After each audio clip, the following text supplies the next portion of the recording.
Thank you, Jamie, and I really appreciate what you do for AMO. I think a lot of people don't realize the time and the commitment that man makes and what he does for us. Jamie, thank you very much for what you do for AMO and for ROMA. So we're going to make a little bit of a change here. Minister Elliott isn't here as of yet. So what we're going to do is we're just going to switch roles. And we have Laurie Swami, the President and CEO of Nuclear Waste Management Organization. She was appointed to the role in 2016 and is responsible for implementing Canada's plan for long-term management of used nuclear fuel. Ms. Swami previously served as Senior Vice President at Decommissioning and Nuclear Waste Management at Ontario Power Generation, as we all know as OPG. Her responsibilities include overseeing operation at OPG's nuclear waste management facilities, as well as implementing OPG's low and intermediate level nuclear waste geological repository. We have Laurie and the NWMO to thank for sponsoring and a welcome reception last night. Please join me in welcoming Laurie to the stage.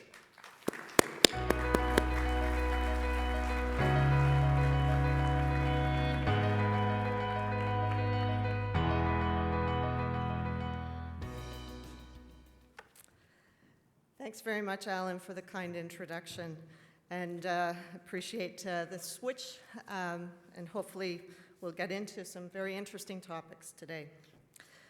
First of all, I'm very pleased to be with you today. I'm looking forward to hearing from you at our booth later in the morning.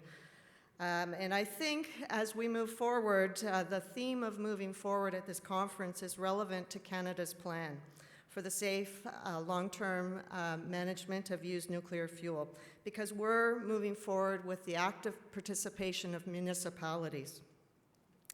I appreciate the rural perspective when it comes to Canada's plan, because although I don't live in rural Ontario, my roots do go back to the Ottawa Valley. Some of my fondest childhood memories took place on the family farm, the farm my cousins still work today. So when I hear from municipalities in rural Ontario, I have some insight into thinking in those communities. For those of you who are not familiar with the NWMO, I'm going to play a short video that will provide an introduction. Nuclear is a part of Canada's story, and the Nuclear Waste Management Organization, or the NWMO, is a key element of the nuclear fuel cycle. It's a story that begins in Saskatchewan, where the extraction of uranium helps power nuclear plants in Canada and others around the world. And it's a story that ends with us, the NWMO, the organization tasked by the Government of Canada with the safe, long-term management of our country's used nuclear fuel. It's an incredibly important responsibility, and we answer to Canadians. We need to deal with used fuel for the long term, for generations and generations to come, in a way that is safe for all of us. Everyone at the NWMO is proud of the work that we're doing. We're scientists, engineers, and safety assessment specialists, and we're your neighbor. We're driven to protect the environment, people, and this beautiful land.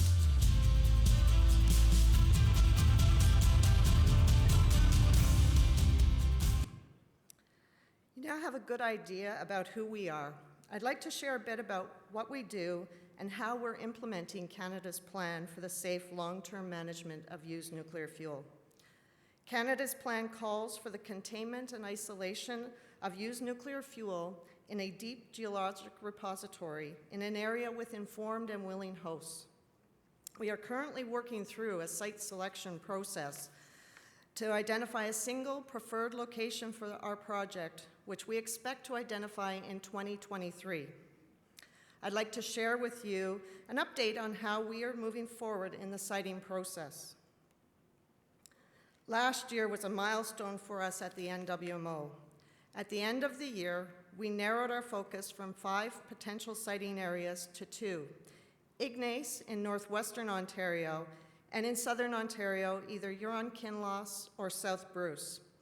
We are working with landowners in Southern Ontario to acquire the land we would need for the project. Narrowing to fewer communities is never an easy decision. My team and I have met many special people in potential siting areas, built relationships, and shared in local events that form the pulse of community life. It was a privilege to work with the municipalities and Indigenous communities that participated in the process and have now been screened out, including Hornpain and Manitouwadge.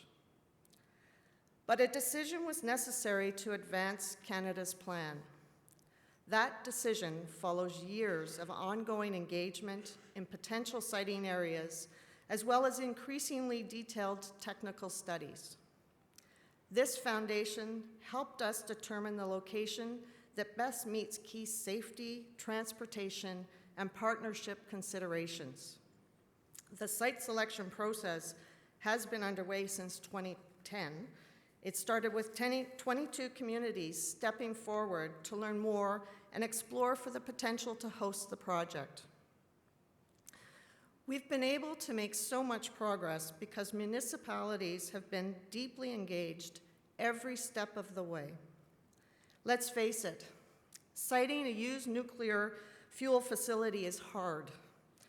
We went from a thought, a need, in 2002 to now 2 areas in Ontario with people interested in hosting a deep geological repository for used nuclear fuel.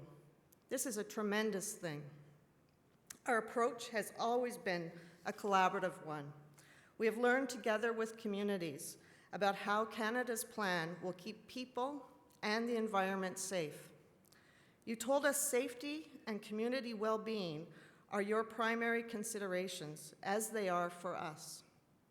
Together, we discussed topics including safety, geology, and how the project will protect people and the environment. Throughout the process, we've understood the importance of incorporating the municipal perspective and taking lessons from you. It's why we attend events like this conference, to help us understand municipal priorities and consider how the project can support them. It's why we established a municipal forum in 2009. The forum is made up of municipal association representatives who help guide our engagement and outreach. They understand the needs and the practices of municipalities. Thanks to those of you who have participated and shared your expertise with us, including Bill Vribosh, who represents ROMA on our forum. Incorporating the municipal perspective is also why we bring municipal expertise in-house. For example, Norm Sandberg, one of our relationship managers, served on the board of the Association of Municipalities in Ontario for 6 years. We benefit from the experience that Norm and other staff members bring to the process. And Norm is here today. So are Mike Borelli, our Senior Advisor of Municipal Relations, Rochelle Davenport, Relationships Manager in the Northwest, and Ben Belfidel, our Vice President of Site Selection. They have all been actively involved in engaging with municipal communities for many years. And as we move into the new year, a new decade, the municipal perspective will continue to guide us. Looking ahead, we understand that ultimately our project will be defined by partnership. Strong and resilient partnerships will be needed to successfully implement Canada's plan. To that end, we have also started to explore with potential host communities the potential for partnership. We put in place a process to help guide these partnership discussions. Now, no one has a monopoly on hard work and practicality, but in my experience, there's something special about rural Ontarians. Rural Ontarians are hardworking, oftentimes practical people who are down to earth and simply get things done. They care about their community and the people in it. When these attributes are shared with us, it gives us confidence that we will be able to build strong partnerships with communities and focus on what's important to people. We are also working to develop relationships with Indigenous people, and our reconciliation journey is supporting us in this aim. This past year, we took a step in our journey by issuing a reconciliation policy, which sets out how we will contribute to reconciliation in all our work and commits to measuring our progress annually. In addition to establishing strong partnerships, we want to ensure the project contributes to community well-being. This year, we will work with municipal leadership and community members to collaborate to develop a vision for the project and explore how to implement the project in a manner that is consistent with the vision communities have for themselves. The municipal leaders in this room know the political reality of controversial development in their home communities and ensuring those projects foster well-being. So you understand that's why, as we narrow our focus, the communities leading the site selection process will become part of the public discussion of nuclear in Canada. It will be a tough discussion. That's to be expected. But none of us, including the municipalities we are working with, have to do this alone. In fact, we're all stronger when we work together.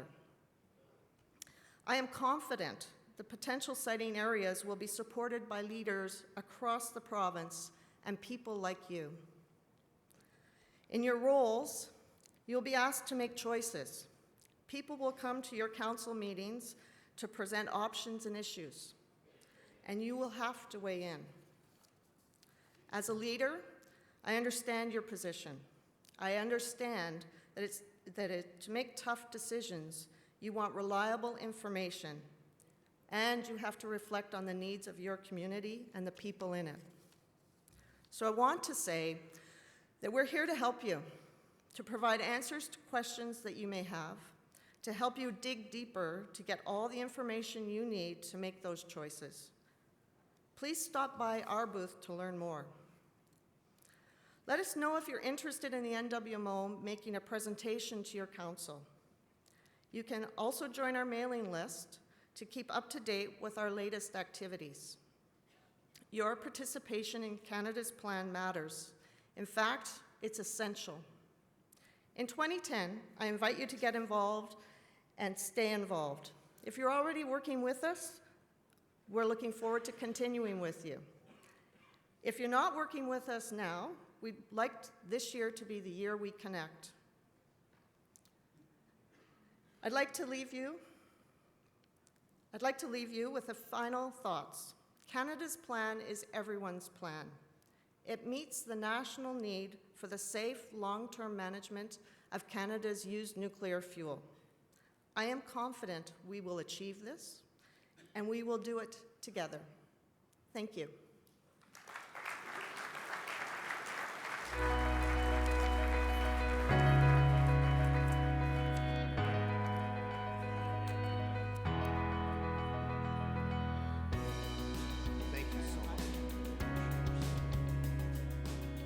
Thank you so much. Let's give a big hand. They have a great sponsor supporting Roma. Thank you so much.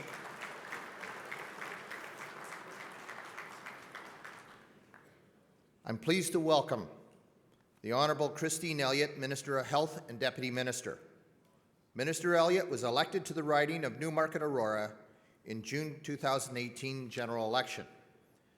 Minister Elliott is not new to the provincial legislature, having served from 2006 to 2015, representing the riding of Whitby-Ajax, then Whitby-Oshawa. 2015, she was named to the Patients Ombudsman until she decided to rejoin the political world. Please welcome the Minister of Health, the Deputy Minister, the Honourable Christine Elliott.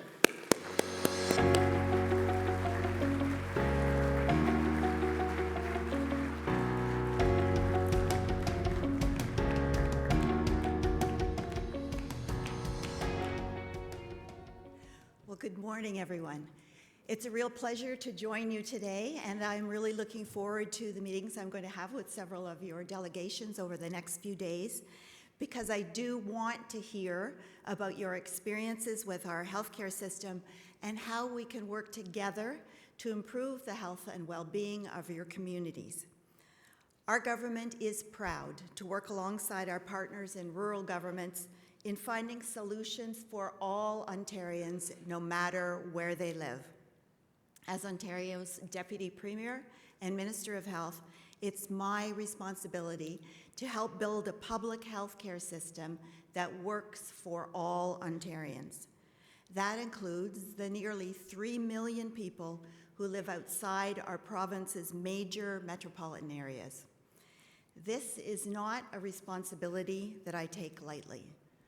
In fact, we've worked very hard over the past year to start correcting long-standing inequities that have disadvantaged the health of Ontario's rural and remote communities.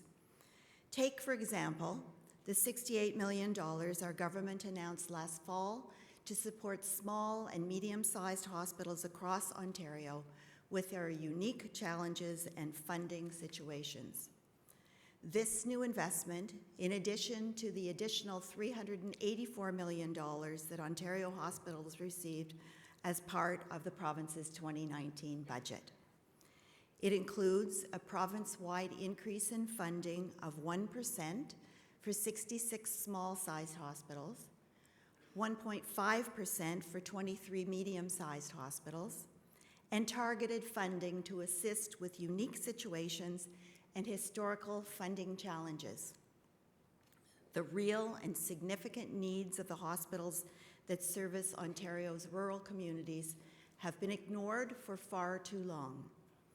That's why last month our government was also proud to announce that we are investing in the health and safety of patients by addressing urgent upgrades, repairs, and maintenance to help modernize 131 hospitals across the province.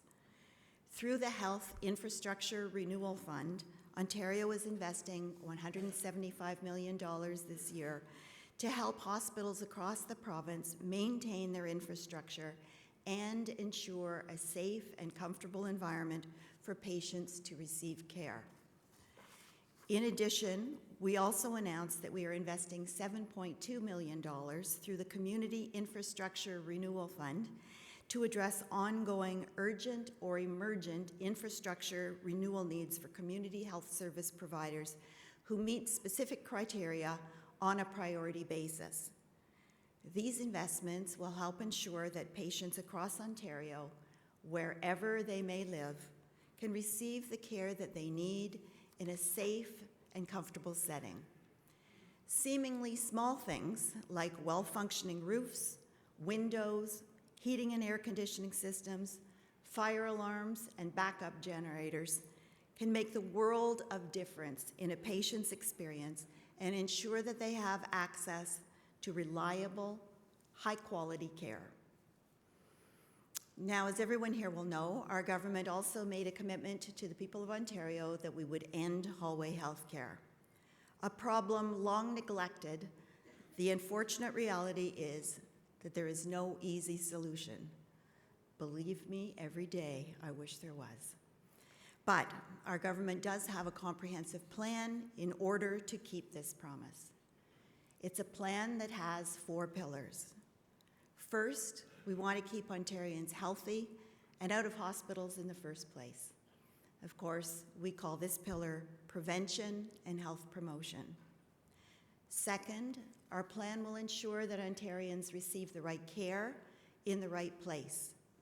And while in many ways the backbone of our healthcare system, especially in rural communities, hospitals are not always the best place for patients to receive care, especially at a time like now during flu season where many hospitals are already exceeding 100% capacity.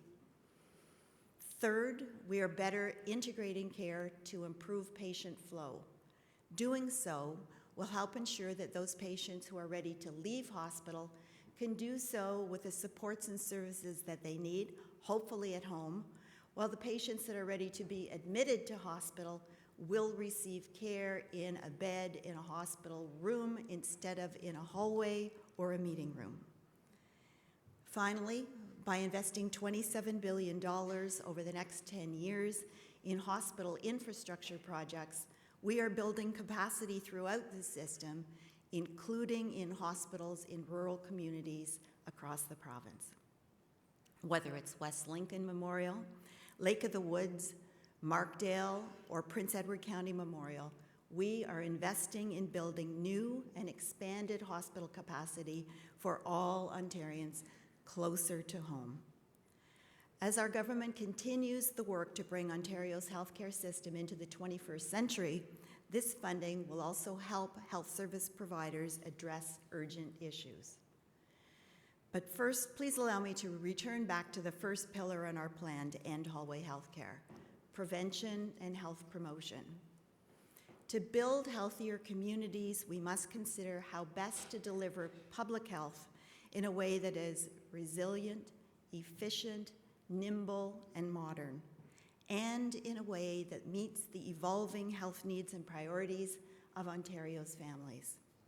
For too long, public health has existed in isolation from the broader healthcare system, and this is a situation that has been highlighted in the past, as you will know, by the Auditor General.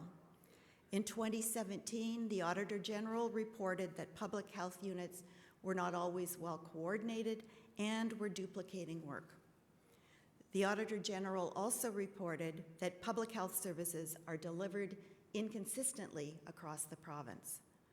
This is neither fair nor equitable for the people of Ontario, especially those living in rural communities who might not benefit from the size and scope enjoyed by larger municipalities. This can't continue to happen. The status quo is not an option and something needs to change.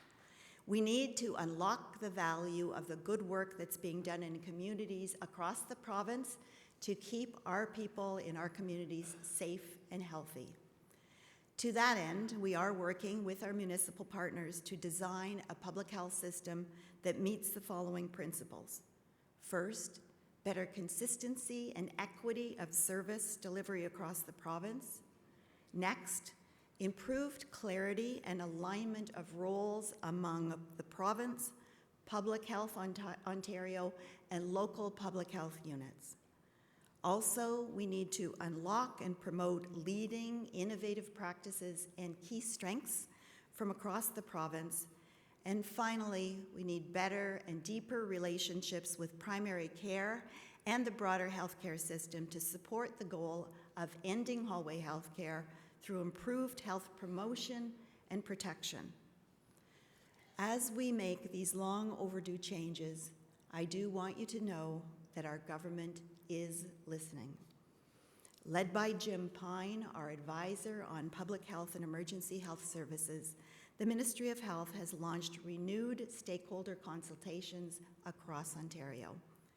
To date, in-person sessions have been held in Thunder Bay, Peterborough, Peel Region, North Bay, and London. Approximately 200 participants from the public health, emergency health services, and municipal sectors have come out to share their thoughts and ideas with Mr. Pine and his group. Planning is currently underway for 9 or 10 additional in-person sessions, as well as additional meetings such as with the NWMO Health Task Force tomorrow afternoon. A discussion paper for each of public health and emergency health services was also posted for stakeholders, asking for feedback by February 10th. To date, over 400 submissions have been received from organizations and individuals providing their advice, so thank you. And while we recognize we still have much more consulting to do, we're already hearing some strong messages from you, our partners. We're hearing that there is openness to doing things differently and addressing capacity challenges of public health units based on evidence and determined alongside partners. Importantly, we've heard that careful consideration must be given to the unique issues and needs of your communities as we consider any changes. In instances where health units have been established with partnerships such as those with social services and healthcare services, we are hearing that there is a desire to maintain and build on existing partnerships. We recognize that there is also desire to ensure that public health continues to be aligned with regional and municipal levels of government. We are hearing also that there is a need to better define the role of our health units. And while we continue to hear questions about the implementation of the new cost-sharing arrangement and its impact on municipalities, we have also heard support for the need to ensure that public health units operate more effectively and efficiently. Together, we can tackle our shared challenges and take hold of these opportunities to build a more robust and effective public healthcare system.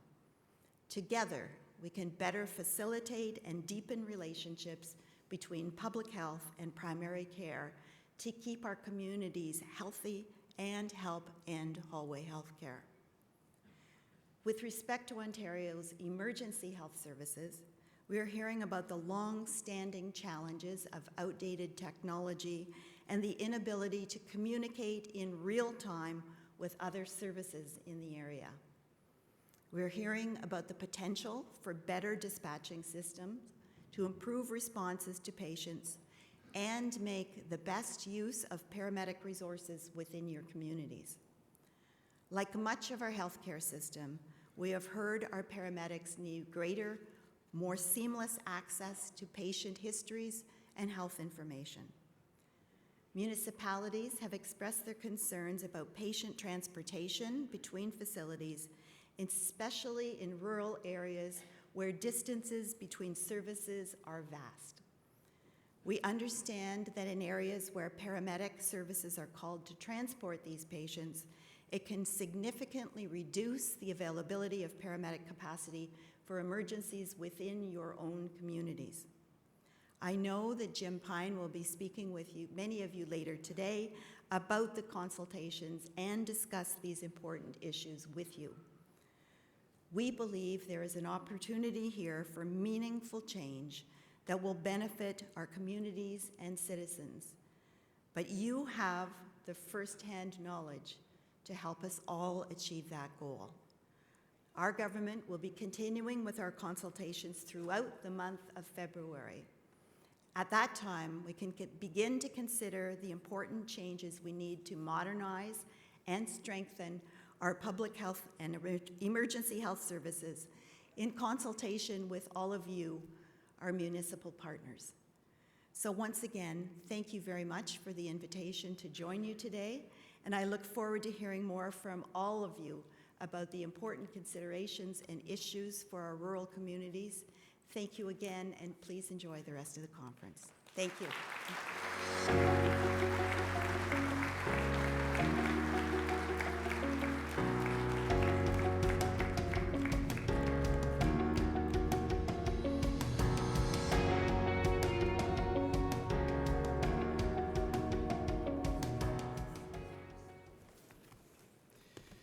Thank you, Minister Elliott. And we really appreciate the good work you're doing, and we're looking forward to your concurrent session here in a little bit. Our next guest understands rural communities and municipalities quite well.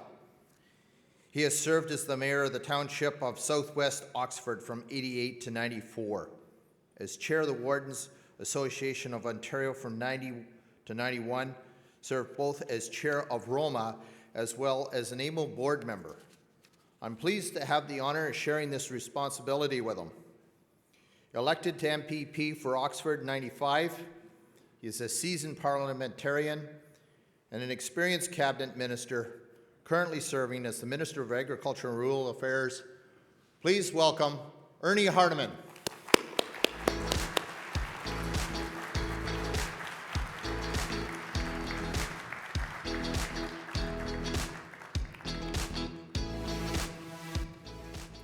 Thank you very much, Mr. President, and good morning, ladies and gentlemen. It is indeed a privilege to be here this morning to talk to you just for a few moments. I want to say, I don't know, some of you may have been here last year. And first of all, I want to thank ROMA board for rearranging it. But last year, I also spoke, and it seems that the program said that I was going to speak after the premier. So, and the reason that was done, I suspect at that time, was because they didn't believe I could draw a crowd. And so it worked out very well. And so this year, I feel so good about the fact that they let me speak ahead of the premier. They've got faith that I could draw a crowd, and that's why I'm so happy to see so many people in the seats here. Thank you very much for being here. I also want to thank Alan Thompson for, and the whole team that put this conference on. Obviously, as he mentioned in the introductory remarks, I have had the opportunity to be in his chair for 2 years, and I can tell you that it takes a lot of work to put a conference like this on, and I want to say congratulations to everyone involved for a great job in putting this one on. I'm also pleased to say, as I mentioned before, that I'm here, that the Premier's here too. Obviously, it's great to have him join us this morning. I also want to say, and they may walk out on me, but I have a great number of Oxford residents that are here this morning. And so if we can keep them, if you see them leaving, just kind of block them off and keep them here, because it would look a lot better if they didn't walk out on my presentation. But the reason they might, they've heard me before. But we do want to say thank you all for being here. And the reason I mentioned the Oxford people, of course, at the end of the day, the people that have the greatest impact on my ability to be here next year is the people from Oxford.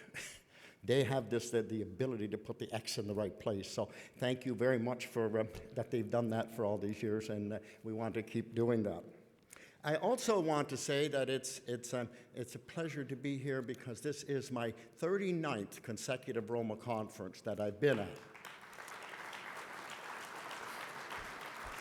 Someone told me when I started 39 years ago that I had just got elected to local council like all of you, and they said you should go to the ROMA conference. That's the place where new councillors can learn things from their colleagues around the province. I said, I haven't got time to go to conferences. I've got a business to run. I have to make a living.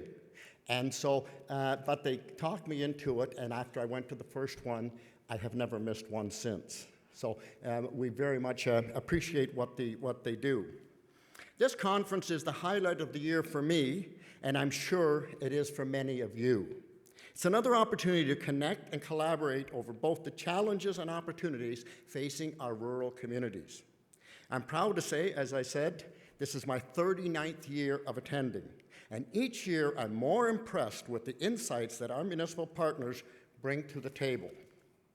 I know there have been many times over the years when many have felt that rural Ontario was just an afterthought at Queen's Park, and that rural concerns didn't carry the same weight as others. This is not the case with our government. And that's because we understand rural Ontario's success is a big part of the province's success. We're making sure the dollars we're investing bring maximum value for outcomes and benefit to rural Ontario. I'm glad to have the opportunity today to talk with you about the ways we are working to support success in rural Ontario and for our agriculture sector. I've also brought some slides with me, and this is unique for me, with me to show you the range of economic development initiative in play across the province. I think it's helpful to see the range of rural economic development projects on the maps and to get a real sense of all the great work going on right across rural and northern Ontario. Now I'd like to start by announcing a consultation program on drainage red tape, something that has been an irritant for many of you. As most experienced rural municipal representatives in the room will know, you don't have to be on the job long before something involving the Drainage Act crosses your desk. The purpose of our proposed amendments to the is to try to reduce the regulatory burden and to streamline approvals under the Act while still maintaining our province's high environmental standards. We know that good drainage is essential to agriculture productivity. And while it may not be a particularly glamorous subject, drainage truly is the workhorse of the agriculture sector. It improves crop productivity and reduces nutrient loss and soil erosion while helping with flood control. For these important reasons, it's a key foundation of the agriculture sector. And of course, it is of significant interest to municipalities. Drainage works are a vital rural infrastructure, and they are integral parts of our broader water management system, and it sustains rural communities and ecosystems. Our proposed amendments to the Drainage Act are now posted on the province's environmental registry. There you will find proposals that reduce approval process from 9 months to as little as 4 months. As well, our proposed changes will look to save rural communities an estimated 10% savings a year for minor drainage improvements. I strongly encourage you to share your input during this consultation period and submit your feedback to them. We'll use the input we receive to make sure the amendments to the Act do what they need to do to help reduce cost and paperwork for you, as well as for rural and agricultural landowners and drainage contractors. These objectives are in line with our government's red tape reduction work. Cutting red tape lowers business costs and it improves business competitiveness. And when we streamline processes and remove barriers, we're helping to ensure Ontario is truly open for business. At the same time, we are committed to maintaining our province's stringent regulations that ensure our rural communities and environment are safe and healthy. I also want to highlight a move we made late last year in direct response to meetings I held at AMO. Last year at AMO, I met the Township of Warwick, who highlighted growing concerns in rural Ontario over farm trespass. ROMA's chair, Mayor Thompson, connected with me multiple times to discuss the subject. That's why last month I introduced Bill 156, the Security from Trespass and Protecting Food Safety Act 2019. More than 60 municipalities passed or supported the Warwick resolution, which called for stronger protection against unlawful and dangerous trespassing on farms and in food processing facilities. As you can see from this map, the support for this resolution has come from across the province. This proposed bill will balance the safety and security of farmers, their families, and food supply, protecting the right of people to participate in legal process. Our government will always protect the right, but that right cannot include trespassing on farms, in agriculture businesses, and interfering with livestock transport. I look forward to carrying forward the proposed legislation through the next steps when the legislature returns next month. Our government understands the importance of a strong, dynamic rural Ontario as a pillar of Ontario's economy. That includes greater access to broadband and cellular connectivity in the province. And I know the Premier, and I'm not supposed to say this because it's preempting his speech, is not career-enhancing in my position. But I know the Premier is going to make an important announcement on that during his remarks, and it will be welcome news in rural communities in southwestern Ontario. And through a range of initiatives that support economic development, we're helping communities and businesses create and retain jobs in rural Ontario. This includes the revitalized Rural Economic Development Program, which is particularly special to me because I launched it when I was Minister of Rural Affairs 17 years ago. And much like my waistline, the program has grown considerably since. Today, the updated program supports the implementation of projects that diversify and grow local economies. I'd like to point out on the slide the RED program-funded initiative in action across Ontario since June 2018. Each point shown on this map represents the red-funded projects that are spurring on rural economic development at the grassroots level. As the map shows, the program is making critical investments in townships and municipalities across the province, and I'm looking forward to watching this map grow in the future.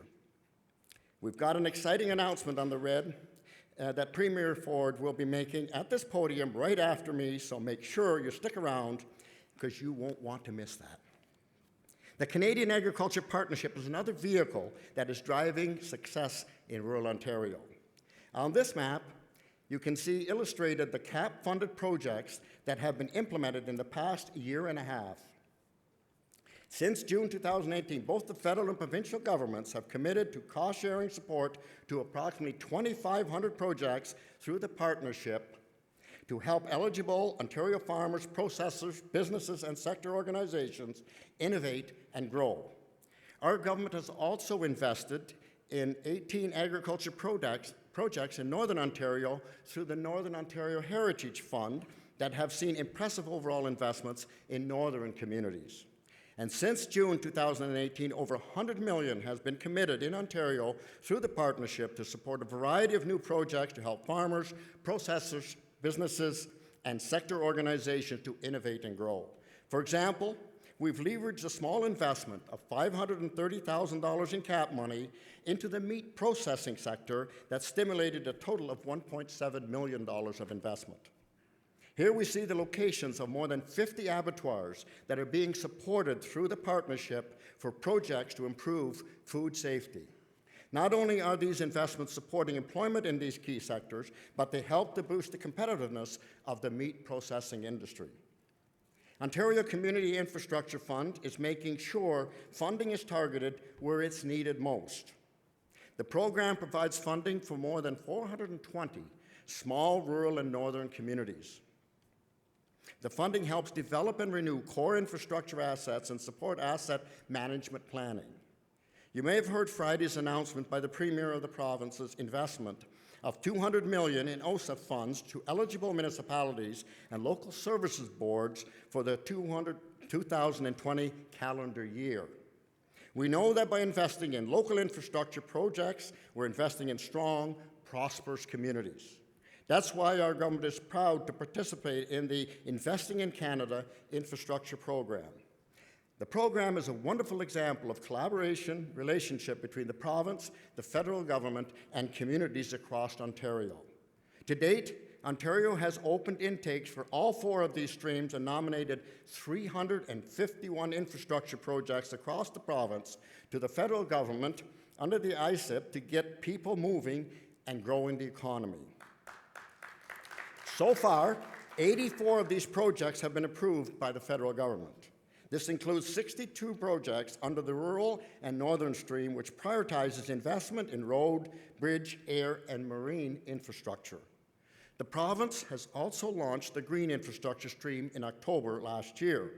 The stream allows eligible applicants to put forward projects that address critical health and safety issues related to local water, wastewater, and stormwater infrastructure. The application intake for this stream closes this week, January the 22nd.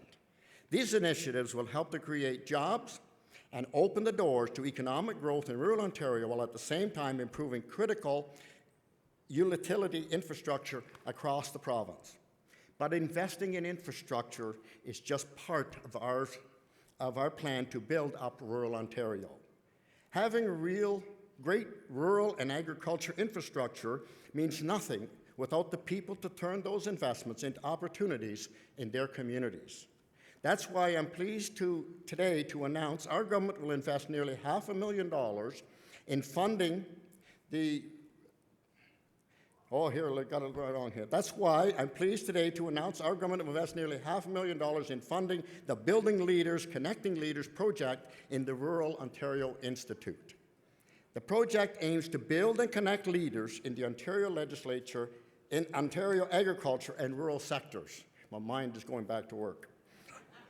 This is the latest example of the kind of sector capacity building work made possible by our partnership. We believe this project will help to enhance competitiveness and innovation in the sector and in rural Ontario, and we're proud to be backing it. Further along the vein of rural economic development, I'm very pleased that yesterday here at ROMA, my parliamentary assistant, Randy Pettipies, who is incidentally doing a great job, held the first of 8 economic roundtables on rural economic development. With representatives from ROMA, the Eastern Wardens Caucus, the Southwestern Wardens Caucus, AMO, and others, it was a great kickoff to an important series of discussions. In these roundtable meetings, we want to hear from representatives of rural Ontario directly about how best to leverage its potential for economic growth. And we'll be providing updates on the roundtables as they progress. As you can see from this map, we will be holding roundtables in a number of communities across the province, and as always, my door is open if you have any great ideas to share. They don't even have to be great, as long as they're good. Friends, once again, thank you very much for including me today. I appreciate the opportunity to speak to you and to be part of the ROMA conference again this year. Let's just say I'm already looking forward to returning next year to bring my attendance streak up to 40 years.